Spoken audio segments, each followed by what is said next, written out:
Hello दोस्तों, welcome to the GFT path education. जैसा कि दोस्तों आप जानते होंगे कि जो 72वें बीपीएससी का एग्ज़ाम होने वाली है, तो इसमें आपको 5 ऑप्शन बेस्ड क्वेश्चन दिए जाएंगे। अगर इसमें आपको 4 ऑप्शन में अगर कोई आंसर आप नहीं ढूंढ पाते हैं तो आपको 5वें ऑप्शन पर क्लिक करना होगा। दोस्तों, इस सेशन का मेरा आज ये तीसरा वीडियो होगा। इसके बाद एक और वीडियो आएगी, उसके बाद आपका बिहार स्पेशल का टॉपिक सारे खत्म हो जाएंगे। और इसमें दोस्तों बिहार जनसंख्या भी आपको कवर की गई है। आइए दोस्तों, आज की सेशन का हम शुरुआत करते हैं। मेरा पहला क्वेश्चन है दोस्तों, बिहार में धुआं कुंड जलप्रपात कहाँ स्थित है? ऑप्शन है आपका सासाराम, रोहतास, कैमूर, नवादा, जमुई। और ये आपका प्रयास नहीं किया गया। तो इस क्वेश्चन का सही जवाब देंगे दोस्तों। इस क्वेश्चन का जो सही जवाब है वो है आपका ऑप्शन ए। ठीक है दोस्तों, अगले क्वेश्चन पे चलते हैं।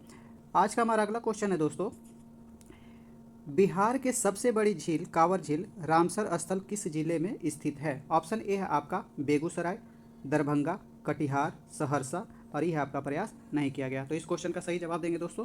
इस क्वेश्चन का जो सही जवाब है वो है आपका बेगूसराय। ठीक है दोस्तों। अब दोस्तों बात कर लेते हैं कि टोटल रामसर साइट बिहार में कितने हैं। तो टोटल जो आपके रामसर साइट है वो 6 हैं। दोस्तों ध्यान से सुनिएगा, मैं केवल नाम बोल देता हूँ। कांवर झील है आपका नागानक्टी अभयारण्य, नागानक्टी दोनों अलग अलग है दोस्तों, जमुई में स्थित है।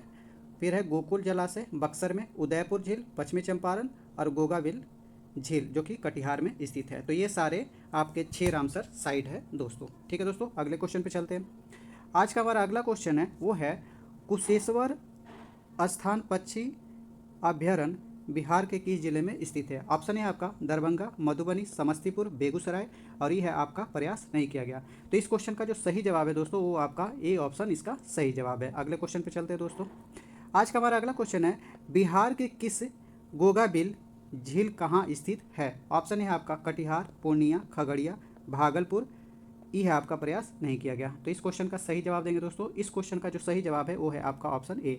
और दोस्तों इसे सामुदायिक रिजर्व भी सबसे पहली बार घोषित किया जा चुका है। तो इस क्वेश्चन को भी आप ध्यान रख लेंगे। अगले क्वेश्चन पे चलते हैं दोस्तों। आज का हमारा अगला क्वेश्चन है, बिहार के किस प्रकार की मिट्टी का विस्तार सर्वाधिक क्षेत्र पर है? ठीक है दोस्तों, ऑप्शन है आपका जलोढ़ मिट्टी, लाल पीली मिट्टी, बलथर मिट्टी, टाल मिट्टी। और ये आपका प्रयास नहीं किया गया। तो इस क्वेश्चन का सही जवाब देंगे दोस्तों। तो इस क्वेश्चन का जो सही जवाब है वो है आपका ऑप्शन ए इसका सही जवाब है। ठीक है दोस्तों, यानी कि जलोढ़ मिट्टी ही है जो कि लगभग 75% पर है, 75% या इससे अधिक क्षेत्र पे है।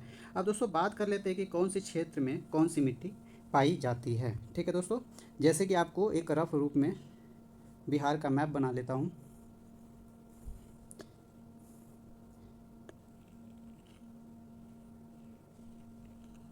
ये है दोस्तों आपका बिहार का मैप, और यहाँ से गंगा नदी ऐसे कट कर रही है। तो दोस्तों जो ऊपर का जो पार्ट है आपका, मैं पेन चेंज कर ले रहा हूँ।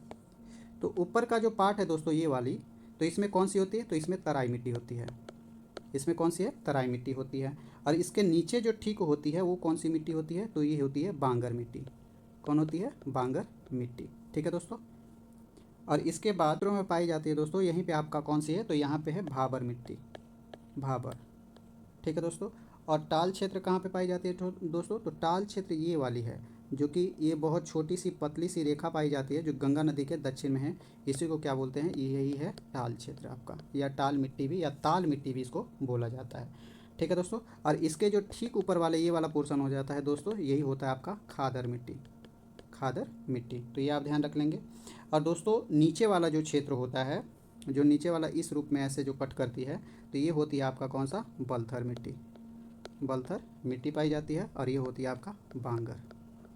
ठीक है, बांगर मिट्टी, या इससे कभी कभी क्या बोलते हैं दोस्तों? केवाल मिट्टी भी यहाँ पे देहाती लैंग्वेज में इसे बोला जाता है। वो है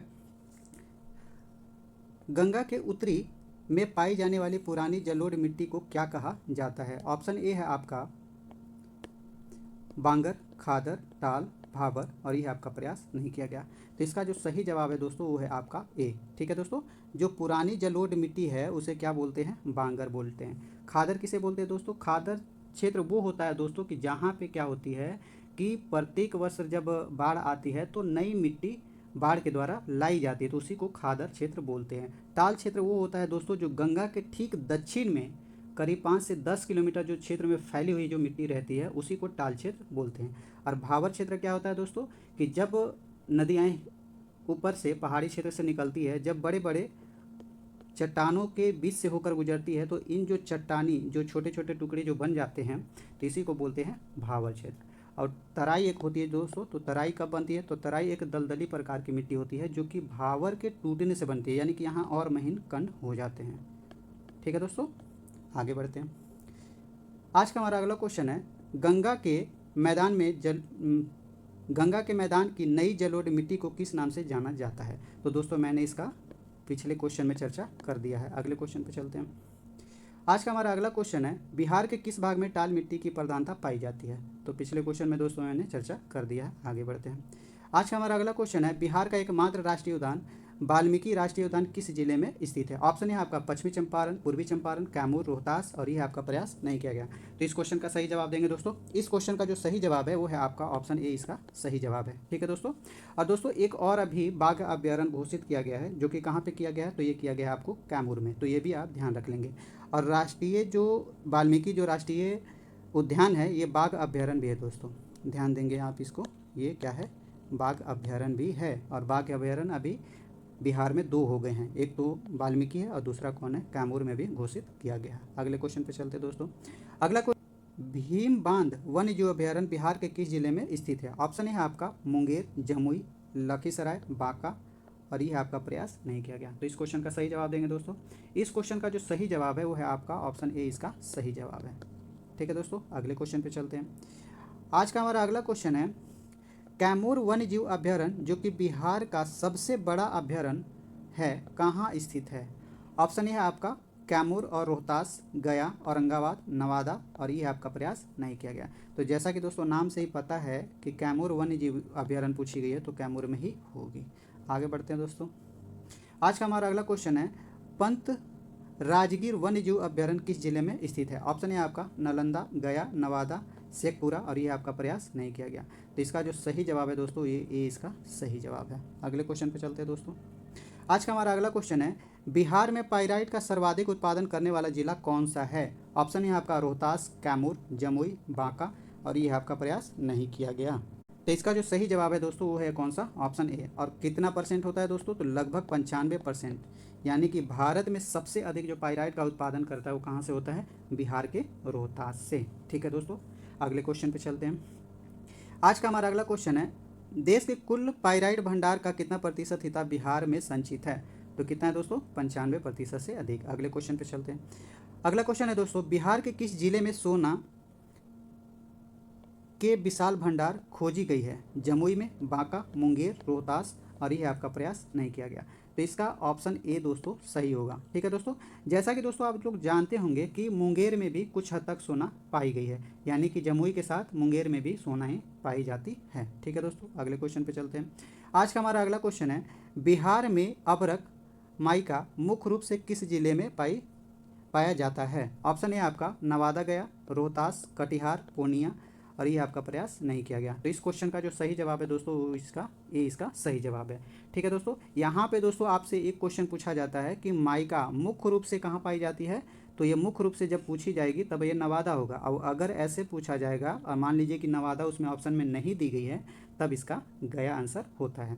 और दोस्तों एक बात आपको और बताता चलूँ कि दोस्तों जैसा कि आप लोग जानते होंगे कि इस बार बीपीएससी एग्जाम में क्या होगा कि 5 ऑप्शन पूछे जाएंगे। अगर इन 4 ऑप्शन में आप आंसर तक नहीं पहुंच पाते हैं या आप क्वेश्चन को स्किप करना चाहते हैं, फिर भी आपको 5वें ऑप्शन पे जाके गोला भरना होगा। इसका मतलब ये है दोस्तों कि 150 क्वेश्चन जब आपको पूछे जाते हैं तो 150 में से 150 आपको क्या करना है, OMR शीट पे आपको फिल करके आनी है। ठीक है दोस्तों, अगले क्वेश्चन पे चलते हैं।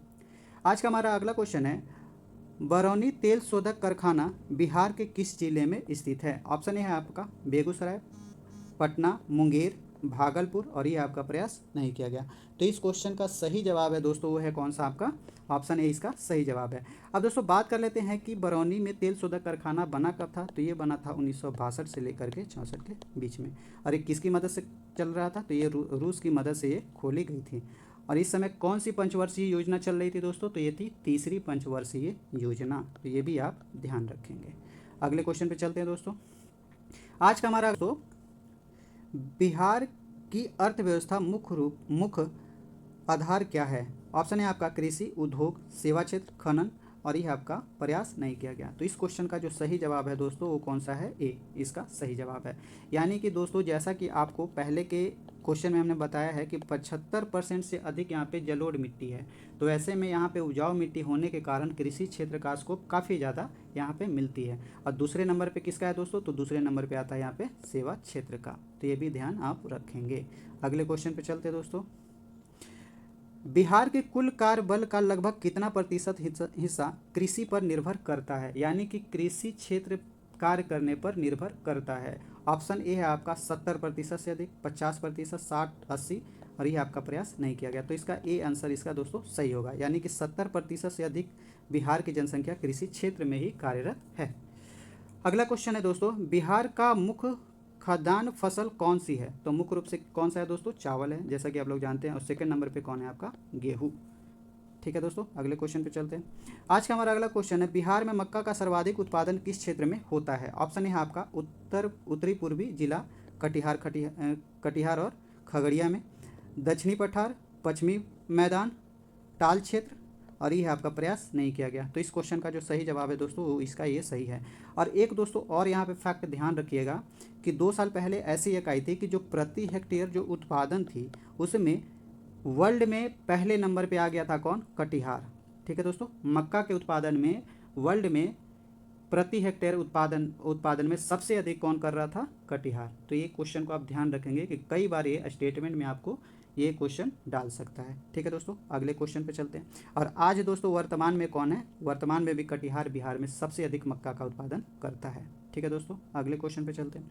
आज का हमारा अगला क्वेश्चन है, बिहार का कौन सा जिला जूट उत्पादन में पूरे राज्य में प्रथम स्थान पर है। ठीक है दोस्तों, राज्य में प्रथम स्थान पे है, किसके उत्पादन में, जूट के उत्पादन में। ऑप्शन है आपका पूर्णिया, किशनगंज, कटिहार, अररिया और ये आपका प्रयास नहीं किया गया। तो इसका ए ऑप्शन दोस्तों सही होगा, यानी कि जूट के उत्पादन में जो प्रथम स्थान रखता है वो कौन रखता है, पूर्णिया रखता है। और सेकेंड स्थान कौन रखता है, कटिहार। सेकेंड स्थान कौन रखता है दोस्तों, कटिहार। और थर्ड स्थान कौन रखता है, सेकेंड स्थान पे है आपका कटिहार और थर्ड स्थान पे है आपका किशनगंज। ठीक है दोस्तों, तो इस बात का आप ध्यान रखेंगे। और वर्ल्ड में दोस्तों इंडिया है जो सबसे अधिक उत्पादन करता है, और ऐसे कौन उत्पादन करता है, तो पश्चिम बंगाल। पश्चिम बंगाल सबसे ज़्यादा राज्य में इंडिया में उत्पादन करता है। और सेकेंड नंबर पे आता है अपना कौन, बिहार। ठीक है दोस्तों, तो इस क्वेश्चन को भी आप ध्यान रख लेंगे। अगले क्वेश्चन पे चलते हैं दोस्तों, बिहार में मखाना का सर्वाधिक उत्पादन किस क्षेत्र में होता है। ठीक है दोस्तों, ऑप्शन है आपका मिथिलांचल, दरभंगा और मधुबनी, मगध क्षेत्र, अंग क्षेत्र, सारण क्षेत्र और यह आपका प्रयास नहीं किया गया। तो वर्तमान में जो मिथिलांचल तो है दोस्तों, लेकिन अगर इन दोनों में राज्य में अलग कर दिया जाए तो सबसे ज़्यादा जो अभी होती है वो कौन होता है, मधुबनी में। वर्तमान में अभी सबसे ज़्यादा कौन सा जिला उत्पादन करता है मखाना, तो ये मधुबनी करता है और करीब 80 से 90% करता है। तो ये भी आप ध्यान रखेंगे, बहुत बड़ी मात्रा में उत्पादन हो रही है यहाँ पे। अगले क्वेश्चन पे चलते हैं दोस्तों। आज का हमारा अगला क्वेश्चन है, बिहार के किस फल को जीआई टैग प्राप्त हो चुका है। ऑप्शन है आपका शाही लीची, जर्दालू आम, मगही पान, उपरोक्त सभी और ये आपका प्रयास नहीं किया गया। तो यहाँ पे दोस्तों आपसे फल पूछी गई है। ठीक है दोस्तों, और जो जीआई टैग जो दिया जाता है, जीआई का मतलब होता है ज्योग्राफिकल इंडिकेशन, यानी कि उन क्षेत्रों में क्या होता है कि इसका उत्पादन सबसे अधिक होती है और उसकी एक खास तरह की विशेषता होती है जिसके कारण उसको जीआई टैग एक पहचान दी जाती है। ठीक है दोस्तों, तो यहाँ पे जो ऑप्शन है वो ए इसका सही है। अब बात करते हैं दोस्तों कि बिहार में टोटल जीआई टैग कितने प्रोडक्ट को मिली हुई है, तो ये हैं टोटल 16। ठीक है दोस्तों, तो इसमें शाही लीची है, जर्दालू आम भी है, मगही पान भी है। ठीक है दोस्तों, और कौन कौन है तो और आपको बता देता हूँ, कतरनी चावल है आपका, सिलाव का खाजा है, मधुबनी पेंटिंग है, मंजूसा पेंटिंग है। ठीक है दोस्तों, और सिल्क साड़ी भी है आपका भागलपुर का, और कई चीज़ें हैं दोस्तों, लेकिन मुख्य चीज़ें आपको हमने बता दिया है। और इस बात को भी ध्यान रखेंगे कि टोटल कितने प्रोडक्ट हैं अभी शामिल, बिहार से 16। ठीक है दोस्तों, अगले क्वेश्चन पे चलते हैं। आज का हमारा अगला क्वेश्चन है, बिहार में लीची उत्पादन के लिए सबसे प्रसिद्ध जिला कौन सा है। तो ये सब लोग जानते हैं दोस्तों, मुजफ्फरपुर है। आगे बढ़ते हैं। अगला क्वेश्चन है दोस्तों, बिहार में चाय का उत्पादन मुख्य रूप से किस जिले में होता है। ठीक है दोस्तों, तो किशनगंज पहला ऑप्शन है, पूर्णिया, अररिया, कटिहार और यह आपका प्रयास नहीं किया गया। तो इस क्वेश्चन का सही जवाब देंगे दोस्तों। इस क्वेश्चन का जो सही जवाब है वो है आपका ऑप्शन ए, इसका सही जवाब है। यानी कि किशनगंज में सबसे ज़्यादा क्या होता है, कि चाय का उत्पादन होता है। ठीक है दोस्तों, उसके बाद कहाँ पे होती है, पूर्णिया में।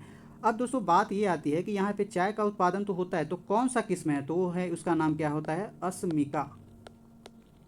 अस्मिका किस्म होती है, एक किस्म है, इसी का उत्पादन सबसे अधिक आती है। ये तो दोस्तों कई बार पूछी तो नहीं गई है, लेकिन ये पूछी जा सकती है, क्योंकि जैसा मतलब बिहार का ट्रेंड रहा है अब तक कि टफ बनानी है क्वेश्चन को, तो वैसे स्थिति में हो सकता है कि कभी कभी स्टेटमेंट आपको डाल सकती है। ठीक है दोस्तों, अगले क्वेश्चन पे चलते हैं। आज का हमारा अगला क्वेश्चन है, बिहार का प्रथम चीनी कारखाना किस वर्ष और कहाँ स्थापित किया गया था। ऑप्शन ए है आपका 1904 में मढ़ौरा सारण, 32 में चंपारण, 1950 में बेटा, 1920 में समस्तीपुर, और यह आपका प्रयास नहीं किया गया। तो ऑप्शन ए इसका दोस्तों सही जवाब है। ठीक है दोस्तों, अगला क्वेश्चन है दोस्तों, बिहार आर्थिक सर्वेक्षण पहली बार किस वित्तीय वर्ष के लिए प्रस्तुत किया गया था। ऑप्शन ए है आपका 2006-07, 2004-05, 2005-06, 2007-08, और यह आपका प्रयास नहीं किया गया। तो इसका आंसर जो है दोस्तों वो है आपका ए। अब इस समय दोस्तों पेश करने वाले व्यक्ति कौन थे, तो वो थे आपके सुशील मोदी। कौन थे दोस्तों, सुशील मोदी। ठीक है दोस्तों, जिनका कैंसर के कारण देहांत हो गया था। ठीक है दोस्तों, अब दोस्तों बात करते हैं कि बजट सबसे पहली बात कब पेश की गई थी बिहार में। तो ये आपको पेश की गई है कब, 1952 में। और ये किसने पेश किया है सबसे पहली बार, तो अनुग्रह नारायण सिंह ने पेश किया था। तो इस बात को भी आप ध्यान रख लेंगे। अगले क्वेश्चन पे चलते हैं दोस्तों। आज का बिहार के प्रति व्यक्ति आय पर कैपिटा इनकम सबसे अधिक किस जिले की है। ऑप्शन है आपका पटना, बेगूसराय, मुंगेर, भागलपुर, और यह आपका प्रयास नहीं किया गया। तो इस क्वेश्चन का जो सही जवाब है दोस्तों वो है आपका ऑप्शन ए। दोस्तों ये है आपके पहले स्थान पे, बेगूसराय सेकंड नंबर पे आता है, और मुंगेर जो होता है दोस्तों वो आता है आपको तीसरे नंबर पे प्रति व्यक्ति आय में। इन तीनों राज्यों की प्रति व्यक्ति आय अधिक है। अब दोस्तों बात करते हैं कि बिहार में प्रति व्यक्ति आय सबसे कम किस जिले की है।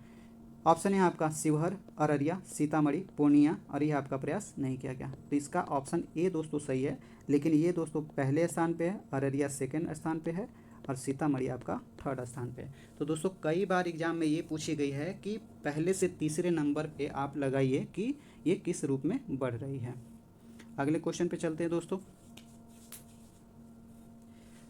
आज का हमारा अगला क्वेश्चन है, बिहार में 7 निश्चय योजना 2 की अवधि क्या निर्धारित की गई है।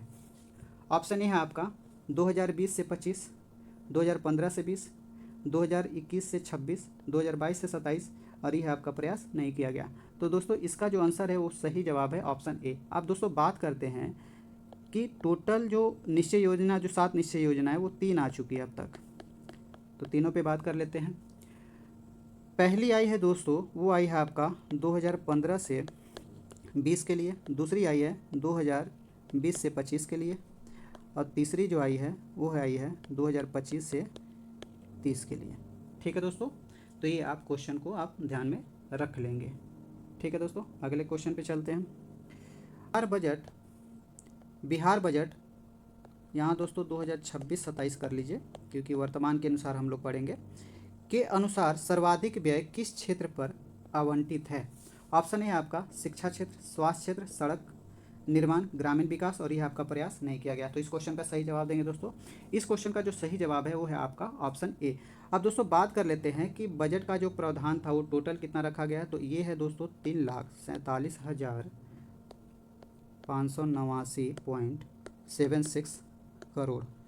इस बार दोस्तों इतना एलोकेट किया गया है। इसमें से शिक्षा के लिए कितना रखा गया दोस्तों, तो ये रखी गई है 68,216 करोड़।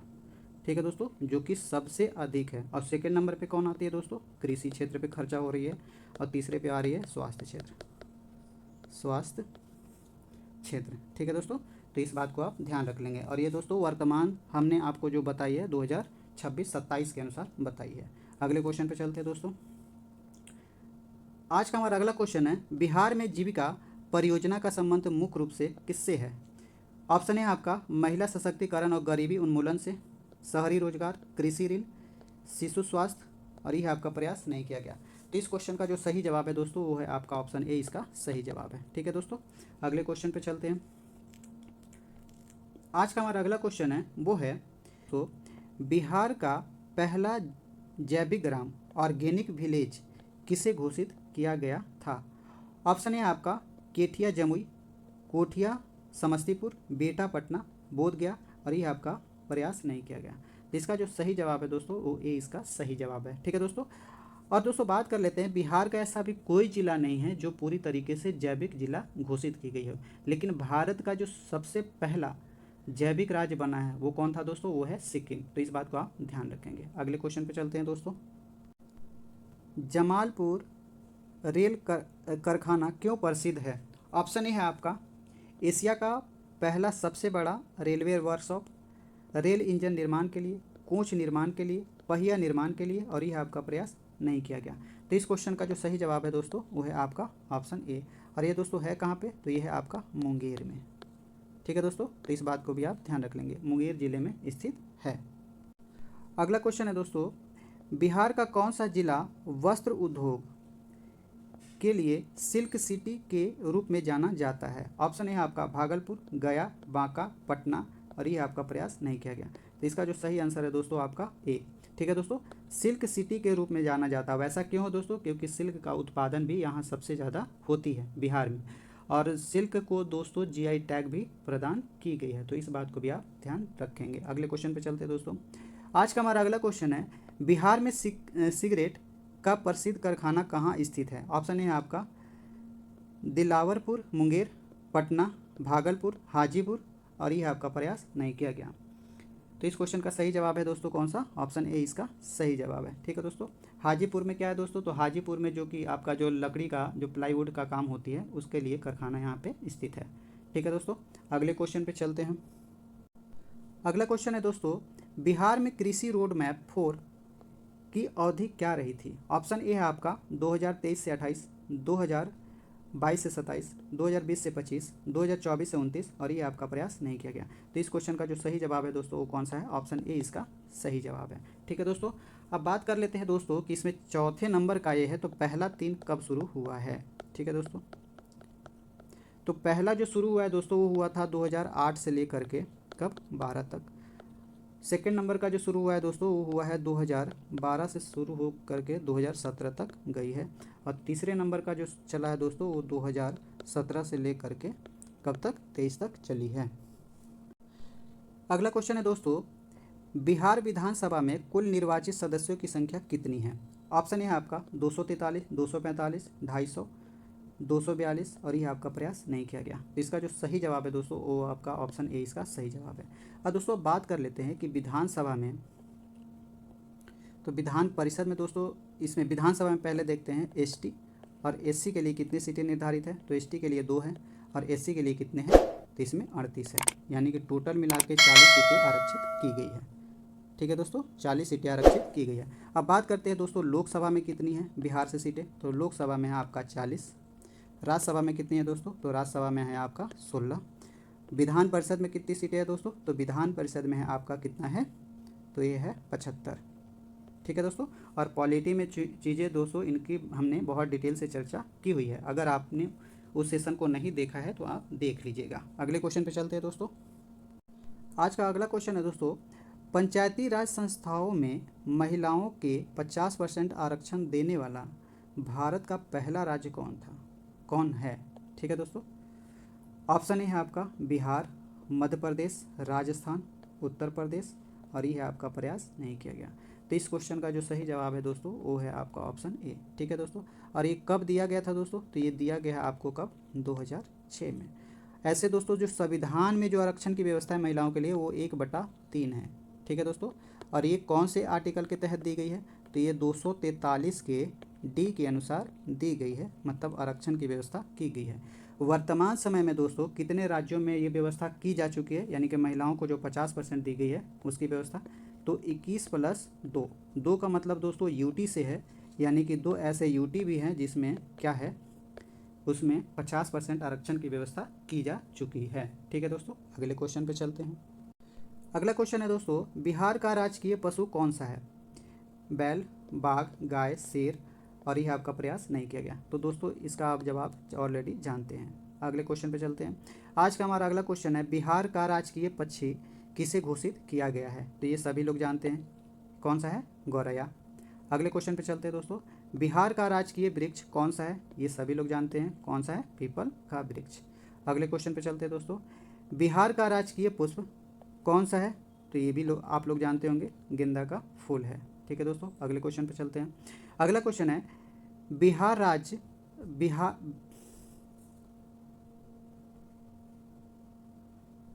अगला क्वेश्चन है दोस्तों, बिहार का राजभाषा हिंदी है, राज्य की द्वितीय राजभाषा का दर्जा किसे प्राप्त है? ऑप्शन है आपका उर्दू, मैथिली, भोजपुरी, मगही। ये है आपका प्रयास नहीं किया गया। तो इस क्वेश्चन का सही जवाब देंगे दोस्तों। इस क्वेश्चन का जो सही जवाब है वो है आपका ऑप्शन ए। और ये दोस्तों किया कब गया था? तो ये किया गया आपको कब? 1981 में। कब दिया गया दोस्तों? 1981 में इसको घोषित किया गया था। अगले क्वेश्चन पे चलते हैं दोस्तों। आज का हमारा अगला क्वेश्चन है, बिहार में राष्ट्रपति शासन अंतिम बार 8वीं बार कब लगाया गया था? ऑप्शन ए आपका 2005 में, 2000 में, 1999, 2002 और ये आपका प्रयास नहीं किया गया। तो इस क्वेश्चन का जो सही जवाब है दोस्तों वो है आपका ऑप्शन ए, इसका सही जवाब है। और दोस्तों बात करते हैं कि ये तो 8वीं बार लगी थी और इससे पहले किसकी शासन थी? तो ये थी राबड़ी देवी जी का शासन रही थी, यानी कि सीएम के पद पे रही थी। और इस समय राज्यपाल कौन थे दोस्तों? तो राज्यपाल का भी नाम पूछा गया है। तो राज्यपाल थे आपके कौन थे? तो वो थे बूटा सिंह थे। और दोस्तों प्रथम बार कब लगी है अपने बिहार में राष्ट्रपति शासन? तो ये लगी है 1968 में। ठीक है दोस्तों, अगले क्वेश्चन पे चलते हैं। और दोस्तों वर्तमान समय में आपके राज्यपाल कौन है ये आप बताइए? तो ये है आपके सैयद आता हसनैन है दोस्तों, हसनैन। ठीक है दोस्तों, ध्यान रखेंगे। अगले क्वेश्चन पे चलते हैं दोस्तों। आज का हमारा अगला क्वेश्चन है दोस्तों, 2011 की जनगणना के अनुसार बिहार की कुल साक्षरता दर कितनी प्रतिशत रही है? ऑप्शन है आपका 61.80, 71.20, 51.50 और डी है आपका 65.50 और ये आपका प्रयास नहीं किया गया। तो इस क्वेश्चन का जो सही जवाब है दोस्तों वो आपका ऑप्शन ए है। और दोस्तों इसी में आप ध्यान दीजिएगा कि ये आपका ओवरऑल है। ठीक है दोस्तों, ओवरऑल इसमें पुरुषों की साक्षरता कितनी है, मेल की साक्षरता कितनी है? तो 71-20 और महिलाओं के कितने हैं दोस्तों? तो 51-50। तो इस क्वेश्चन को आप ध्यान रखेंगे। अगला क्वेश्चन है दोस्तों, बिहार का सर्वाधिक साक्षरता वाला जिला कौन सा है? ऑप्शन है आपका रोहतास, पटना, भोजपुर, मुंगेर और ये आपका प्रयास नहीं किया गया। तो इस क्वेश्चन का सही जवाब देंगे दोस्तों। तो इस क्वेश्चन का जो सही जवाब है वो है आपका ऑप्शन ए, इसका सही जवाब है। और दोस्तों ध्यान देंगे कि रोहतास जो है पुरुषों की साक्षरता यानी कि मेल साक्षरता और वुमेन साक्षरता में भी पहला स्थान पे है। तो ये भी आप ध्यान देंगे। और दोस्तों ओवरऑल में पहले नंबर पे कौन आता है? रोहतास। दूसरे नंबर पे आता है आपका कौन? पटना। और तीसरे नंबर पे आता है आपका भोजपुर। ठीक है दोस्तों, तो इस क्वेश्चन को भी आप ध्यान रखेंगे। बिहार का सबसे न्यूनतम साक्षरता वाला जिला कौन सा है? ऑप्शन है आपका पूर्णिया, शिवहर, कटिहार, सीतामढ़ी और ये आपका प्रयास नहीं किया गया। तो इस क्वेश्चन का सही जवाब देंगे दोस्तों। इस क्वेश्चन का जो सही जवाब है वो है आपका ऑप्शन ए, इसका सही जवाब है। और दोस्तों इसमें जब 3 क्रम तक अगर पूछे पूर्णिया का, दूसरे नंबर पे आता है सीतामढ़ी और तीसरे नंबर पे आता है कौन? आपका कटिहार। ठीक है दोस्तों, तो इस क्वेश्चन को आप ध्यान रखेंगे। अगला क्वेश्चन है दोस्तों, बिहार के किस जिले में महिला साक्षरता दर सबसे निम्नतम है? ऑप्शन है आपका सहरसा, पूर्णिया, मधेपुरा, सीतामढ़ी और ये आपका प्रयास नहीं किया गया। तो इसका जो सही जवाब है दोस्तों वो है कौन? आपका तो ऑप्शन ए इसका सही जवाब है। अगले क्वेश्चन पे चलते हैं दोस्तों। आज का हमारा अगला क्वेश्चन है दोस्तों, 2011 की जनगणना के अनुसार बिहार का लिंगानुपात सेक्स रेशियो कितना है? ऑप्शन है आपका 1918, 1943, 1916, 1925 और ये आपका प्रयास नहीं किया गया। तो इस क्वेश्चन का जो सही जवाब है दोस्तों वो है आपका ऑप्शन ए, इसका सही जवाब है। ठीक है दोस्तों, अब अगर भारत की पूछ लिया जाए दोस्तों तो वो कितना है? आपका 943। ठीक है दोस्तों, अब यहीं पे दोस्तों ये भी क्वेश्चन पूछता है कि शिशु लिंगानुपात।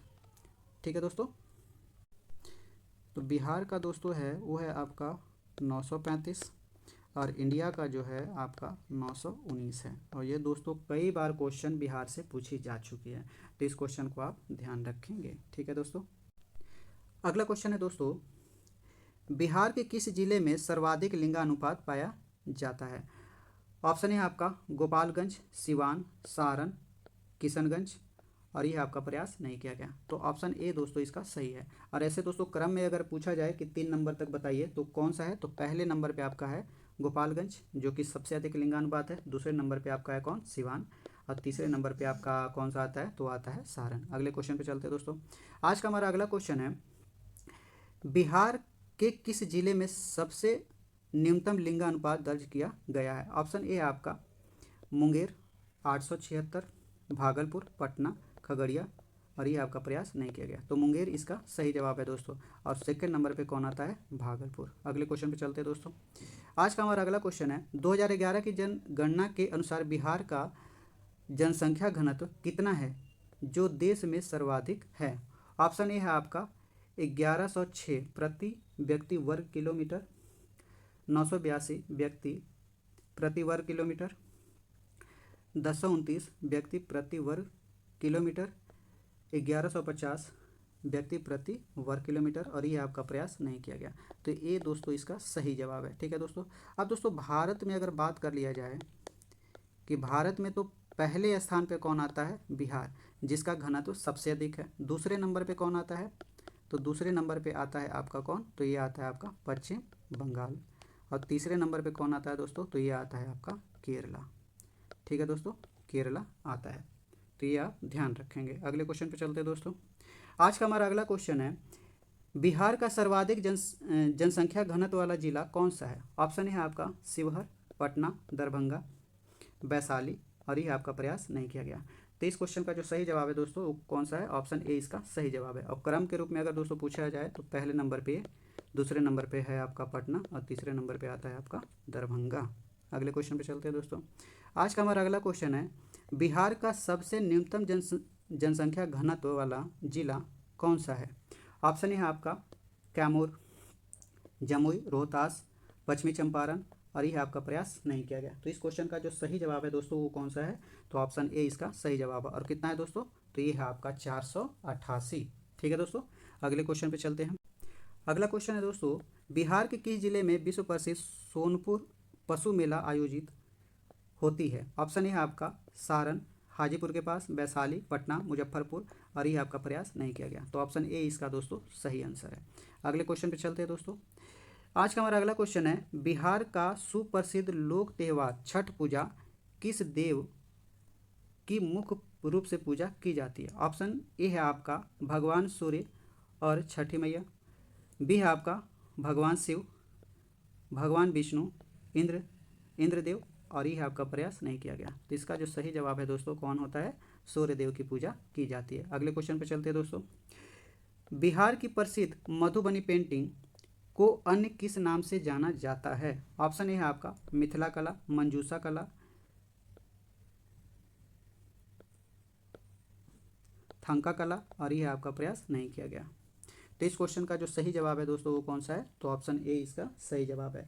और मिथिला कला कहने का मतलब दोस्तों कहाँ पे है, तो ये है आपका मधुबनी, और कौन है, दरभंगा मुख्य रूप से क्षेत्र में होती है। अगले क्वेश्चन पे चलते हैं दोस्तों। आज का हमारा अगला क्वेश्चन है दोस्तों, बिहार की किस अन्य चित्रकला शैली में मुख्य रूप से अंग क्षेत्र की कहानियों और बिहुला बिसहरी का चित्रण होता है। मंजूषा चित्रकला शैली, मधुबनी शैली, पटना कलम शैली।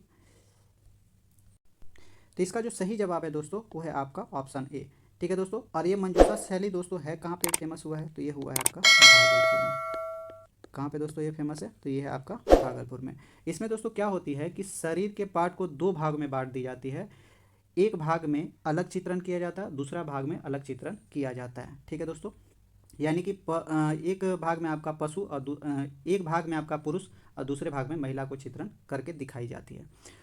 अगला क्वेश्चन है दोस्तों, कलम शैली का संबंध मुख्य रूप से किससे है। ऑप्शन है आपका चित्रकला से, मूर्ति कला से, भवन निर्माण कला से, संगीत कला से, और यह आपका प्रयास नहीं किया गया। तो इस क्वेश्चन का जो सही जवाब है दोस्तों वो है आपका ऑप्शन ए इसका सही जवाब है। ठीक है दोस्तों। और इसकी शुरुआत दोस्तों कब हुई थी, तो इसकी शुरुआत हुई है 1760 के दशक में। ठीक है दोस्तों। और ये किस साम्राज्य का जब शासन चल रहा था, तो ये था आपका मुगल साम्राज्य। मुगल साम्राज्य के शासन के दौरान ही इसकी शुरुआत हुई थी।